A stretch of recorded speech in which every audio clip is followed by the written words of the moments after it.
नमस्कार। कृषि समाचारों के आज के अंक में आप सभी का स्वागत है। सबसे पहले नजर आज की खास खबरों पर। सोलर सिंचाई पंप पर मिलेगी 75% छूट। खेती के लिए सैटेलाइट तकनीक का इस्तेमाल शीघ्र। डाक प्रसार सेवा अब किसानों तक पहुंचाएंगी उन्नत बीज।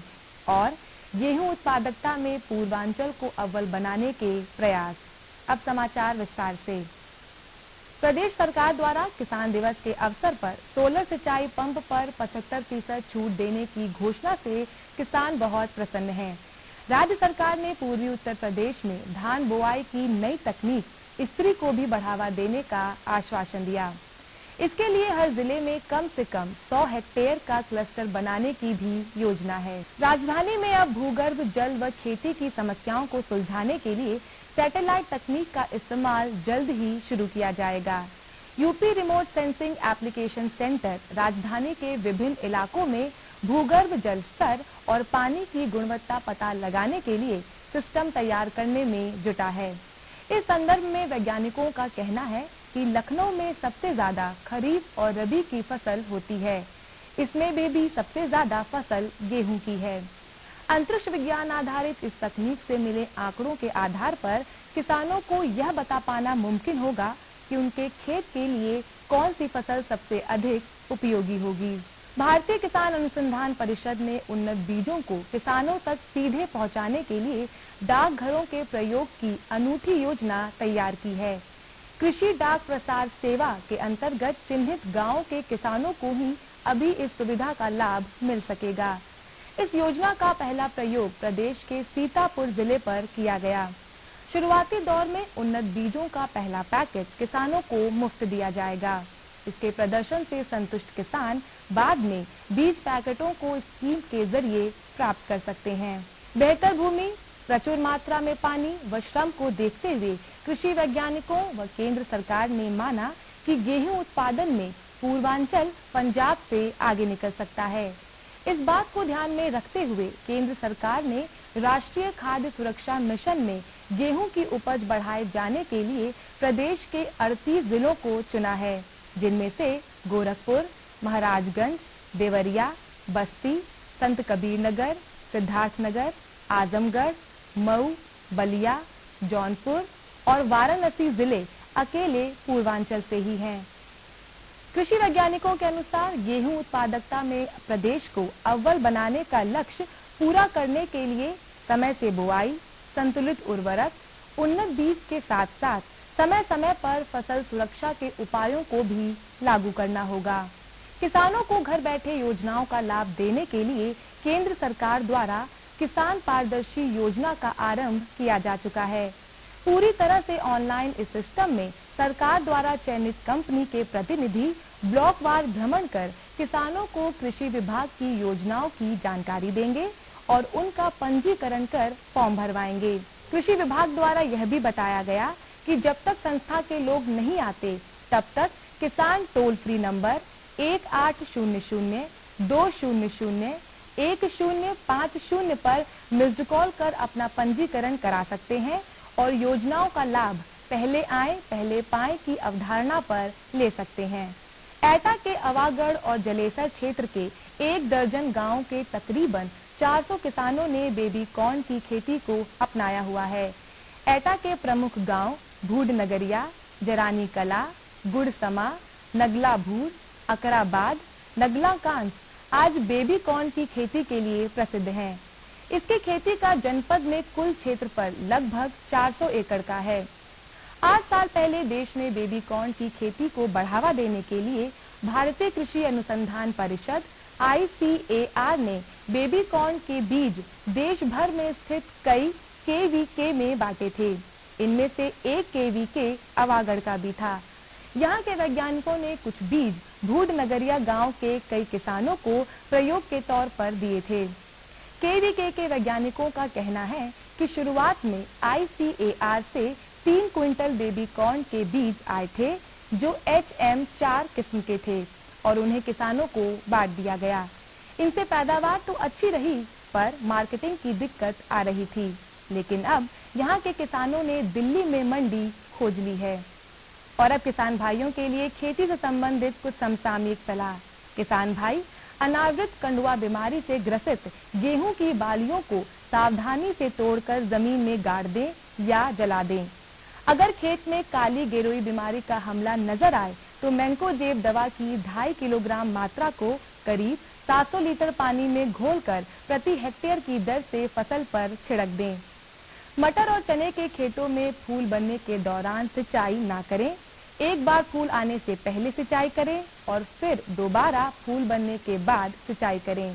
सरसों में तना सड़न बीमारी के लक्षण नजर आएं तो बचाव के लिए बिनोमाइल की आधी किलोग्राम मात्रा या थायरम की 1.5 किलोग्राम मात्रा लगभग 1000 लीटर पानी में घोलकर प्रति हेक्टेयर के हिसाब से फसल पर छिड़कें।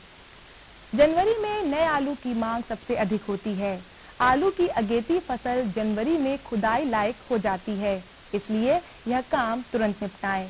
मुमकिन हो तो आलू खोदने वाली मशीन का इस्तेमाल करें। जनवरी में प्याज की रोपाई का काम निपटा लें। रोपाई से पहले खेत में नाइट्रोजन, फास्फोरस व पोटाश जरूर से डालें। प्याज की रोपाई के तुरंत बाद हल्की सिंचाई करना ना भूलें।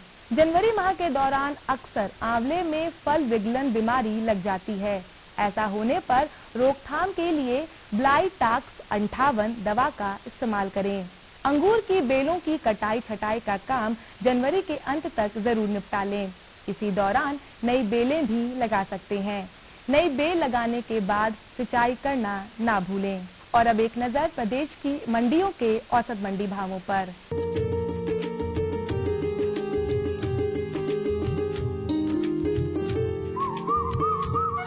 अरहर फतेहपुर की मंडी में 4570 रुपए, गोंडा की मंडी में 4550 रुपए प्रति क्विंटल रहा। मसूर गोंडा की मंडी में 5435 रुपए और फैजाबाद की मंडी में 5180 रुपए प्रति क्विंटल रहा। गेहूं फैजाबाद की मंडी में 1490 रुपए, फतेहपुर की मंडी में 1520 रुपए, रूरा की मंडी में 1490 रुपए और गोंडा की मंडी में 1495 रुपए प्रति क्विंटल रहा। चावल गोंडा की मंडी में 2095 रुपए और फैजाबाद की मंडी में 2040 रुपए प्रति क्विंटल रहा। आलू गोंडा की मंडी में 715 रुपए, फैजाबाद की मंडी में 725 रुपए, रूरा की मंडी में 800 रुपए और फतेहपुर की मंडी में 625 रुपए प्रति क्विंटल रहा। प्याज फैजाबाद की मंडी में 1535 रुपए, गोंडा की मंडी में 1410 रुपए और सुल्तानपुर की मंडी में 1700 रुपए प्रति क्विंटल रहा। गाजर फैजाबाद की मंडी में 900 रुपए और सुल्तानपुर की मंडी में 800 रुपए प्रति क्विंटल रहा। सेब फैजाबाद की मंडी में 4350 रुपए, गोंडा की मंडी में 4880 रुपए और फतेहपुर की मंडी में 6000 रुपए प्रति क्विंटल रहा। तो ये थे आज के कृषि समाचार और औसत मंडी भाव। अगले अंक में कुछ नई जानकारियों के साथ हम फिर उपस्थित होंगे। तब तक के लिए हमें दीजिए अनुमति। नमस्कार। और बताओ। बस। अरे ये क्या भैया जी, बस इतनी सी रासायनिक खाद? किसानी छोड़ रहे हो क्या? किसानी नहीं, नादानी छोड़ रहे हैं। मिट्टी की जांच कराई है। अब तो लालाजी जितनी जरूरत है उतने ही उर्वरक खेत में डालेंगे। हाँ किसान भाई आज ही अपने जिले की नजदीकी भूमि परीक्षण प्रयोगशाला में मिट्टी की जांच जरूर करवाएं और मिट्टी में पोषक तत्व, नमी व पौधे के विकास को देखते हुए केवल जरूरत के अनुसार ही पोषक तत्व डालें। और हाँ, मिट्टी में गंधक, जस्ता, बोरोन जैसे सूक्ष्म पोषक तत्वों का पता लगाना भी न भूलें। उर्वरक और जैविक खाद के सही उपयोग से भूमि का उपजाऊपन बनाए रखें, उत्पादकता बढ़ाएं, खर्चा घटाएं और बहुमूल्य विदेशी मुद्रा बचाने में भी सहयोग दें। और हाँ, धीमी गति से नाइट्रोजन उपलब्ध कराने वाले उर्वरकों जैसे नीम लेपित यूरिया को प्राथमिकता दें और यूरिया का पत्तों पर छिड़काव करें। अरे वाह, तू तो सचमुच समझदार हो गया रे। अधिक जानकारी के लिए संपर्क करें जिला कृषि अधिकारी या किसान कॉल सेंटर। अम्मा खाना दे दो ना। सबर कर गोलू, अभी दाल नहीं गली है। तू फिक्र ना कर गोलू की अम्मा, अब की बार अपनी दाल खूब गलेगी। क्या मतलब जी? अब की बार NFSM के तहत दाल की पैदावार को बढ़ाने के तरीकों को दिखाने के लिए देश में 1000 क्षेत्र चुने गए हैं, जिसमें हमारा इलाका भी आ गया है। पर इससे हमें क्या फायदा? हमें 5 एकड़ खेती के लिए खाद, और कीटनाशक के अलावा बढ़िया बीजों की एक मिनी किट भी मिलेगी। इतनी दाल का करेंगे क्या जी? अरे भगवान, सरकार ने दलहन का समर्थन मूल्य भी खूब बढ़ा दिया है और इनकी खरीद का भी पूरा इंतजाम कर लिया है। इससे आमदनी बढ़ेगी और फिर हमारा गोलू अच्छे स्कूल में जाकर के कृषि वैज्ञानिक बनेगा। हाँ जी जी जी। किससे बात कर रहे थे इतना हंस हंस कर? किसान कॉल सेंटर में विशेषज्ञ से खेती के बारे में सलाह ले रहा था। सुबह भी रात को भी? किसान कॉल सेंटर सुबह 6 बजे से रात को 10 बजे तक खुलता है। रविवार को भी? साल के 365 दिन खुलता है। पर तुम ये सब क्यों पूछ रही हो? मैं तो कुछ और ही समझी थी। कृषि संबंधी समस्याओं का अपनी भाषा में तुरंत समाधान पाने के लिए पूरे भारत में किसी भी फोन से राष्ट्रीय हेल्पलाइन नंबर 1800-1801-551 पर संपर्क करें। आज तो वसूली करके ही जाऊंगा। घनश्याम, अरे ओ घनश्याम। वो तो स्कूल गए हैं। स्कूल गया है। अरे बहाना तो ढंग का बनाती। हाँ लाला, मैं स्कूल ही गया था, फार्म स्कूल, जहाँ किसानों को सिखाई जाती है खेतों में पैदावार बढ़ाने की हर बात, जैसे मिट्टी के हिसाब से सही खाद, बढ़िया बीज और जरूरत के मुताबिक कीटनाशक, ताकि कम लागत में अधिक मुनाफा। ये पकड़ लाला, तेरा हिसाब साफ।